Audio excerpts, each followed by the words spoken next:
Berarti Paman Nurlet ini abang sendiri ya bang? Ya, saya sendiri. Ya. Lanjut nih bang, lanjut nih bang.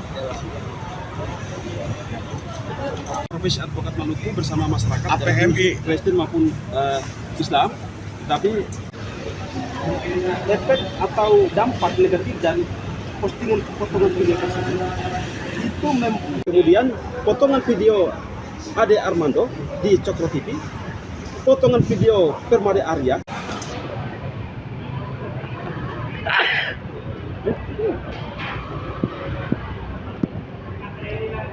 Bang boleh geser ke sini sedikit bang. ya, Undang-Undang Nomor 1 tahun 2000 yang dilampirkan apa aja?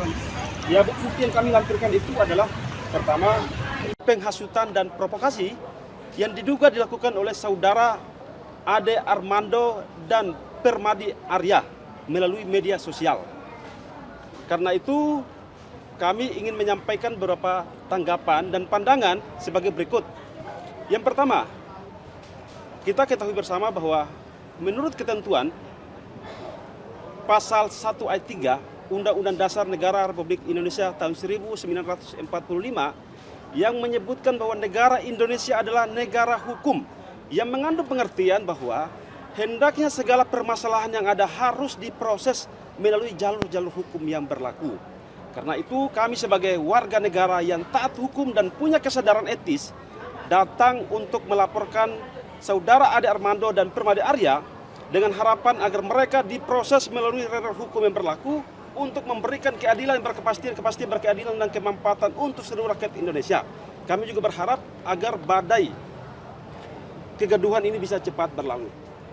Nah, yang kedua, perlu saya sampaikan bahwa akibat atau dampak dari potongan video ceramah Bapak Yusuf Kalla pada saat ceramah di mimbar Masjid Kampus UGM yang telah dipotong ya dan kemudian didistribusikan atau ditransmisikan oleh saudara Ade Armando melalui channel YouTube Cokro TV dan akun Facebook Permade Arya, itu menimbulkan kegaduhan dan keonaran yang nyata di ruang publik maupun masyarakat. Dan hal itu telah memantik pandangan negatif, rasa kebencian dan permusuhan dari saudara-saudara umat beragama tertentu untuk menyerang kehormatan dan martabat Bapak Yusuf Kalla. Bahkan mereka ikut menyerang agama Islam, Al-Quran dan Nabi Muhammad Rasulullah SAW. Saya hakul yakin bahwa kalau video itu diposting dalam keadaan yang utuh, tidak dipotong-potong seperti yang kita lihat gaduh sekarang, maka masyarakat tidak akan terkontaminasi, masyarakat tidak akan ya ikut terprovokasi dengan video semacam itu. Dan yang kami perlu sampaikan bahwa ketika persepsi atau paradigma masyarakat terbentuk secara negatif karena mengkonsumsi referensi video itu sebagai kiblat informasi, maka ini berbahaya ya, khusus untuk kami masyarakat Maluku ya. Dikhawatirkan ya mengingat memori kelam dan trauma kolektif orang Maluku yang dulu pernah terseret dalam arus konflik komunal yang sangat deras. Dan kami perlu tegaskan bahwa kalau seperti itu, maka dari konteks video yang dipiralkan oleh Ade Armando dan diduga Ade Armando yang kemudian Permade Arya, itu sudah memenuhi unsur niat jahat atau mensreah.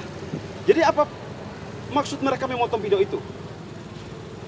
Jadi kalau mereka mempublikasikan secara utuh, otomatis video itu dipahami secara komprehensif, tidak kehilangan makna substansi dari ceramah itu. Tapi karena dipotong menjadi gaduh. Yang ketiga, perlu kami tegaskan bahwa dengan potongan video ceramah Pak JK yang diposting, kemudian disertai dengan narasi penghasutan, provokasi, manipulatif, provokatif, dan konfrontatif, itu membentuk persepsi negatif masyarakat di ruang interaksi sosial masyarakat. Saya memberikan contoh misalnya, beberapa media lokal di Maluku memberitakan permasalahan ini, itu telah membuat masyarakat umat beragama di Maluku itu terbelah dalam memandang permasalahan ini. Ada saudara-saudara kita, saya kasih contoh misalnya yang Muslim, menganggap bahwa Pak JK itu adalah seorang arsitek perdamaian yang punya andil dan kontribusi nyata untuk mendamaikan konflik komunal antar umat beragama saat itu. Sehingga apa yang disampaikan itu bukan penistaan agama, tetapi menyampaikan tentang refleksi historis, menjelaskan fakta sejarah sebagai seorang pelaku sejarah. Tanpa Pak Yusuf Kalla tidak mungkin ada namanya Perjanjian Malino 1 dan 2. Itu buah andil dan kontribusi besar bagi masyarakat Maluku dan Poso.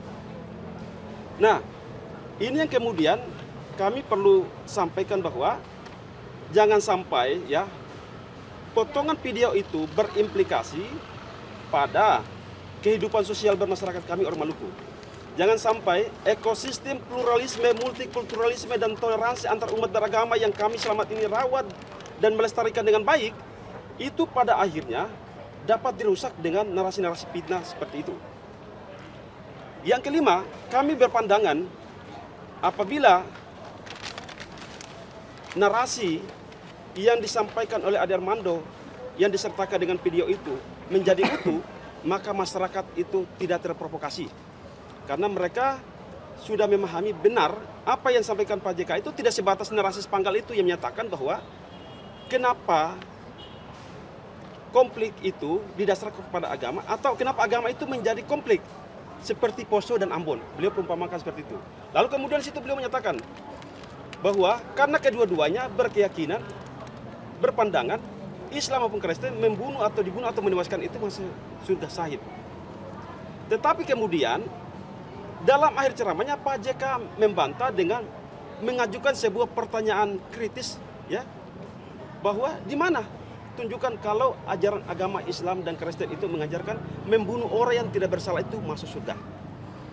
Artinya beliau menegaskan dengan membuat sebuah pernyataan untuk mengoreksi, mengkritik paradigma pemahaman fanatisme buta orang-orang yang dulu berkonflik. Maksudnya bukan orang Islam Kristen saat ini, yang dulu berkonflik.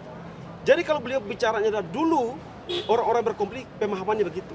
Maka untuk mengkomparasikan ya narasi itu tidak bisa kita menggunakan kitab suci Al-Quran dan Injil, kecuali Pak JK dalam posisi menginterpretasikan atau menafsirkan teks-teks dogmatik sebagai seorang teolog. Beliau tidak pada kapasitas itu. Beliau menjelaskan tentang fakta historis dan pengalaman empiriknya.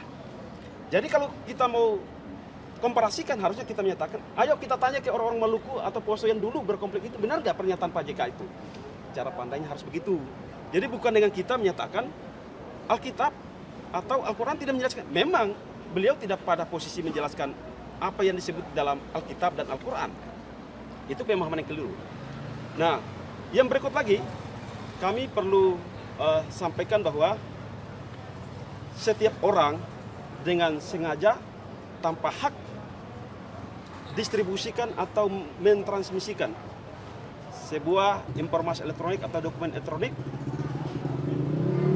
yang sifatnya menghasut, mempengaruhi atau mengajak orang lain.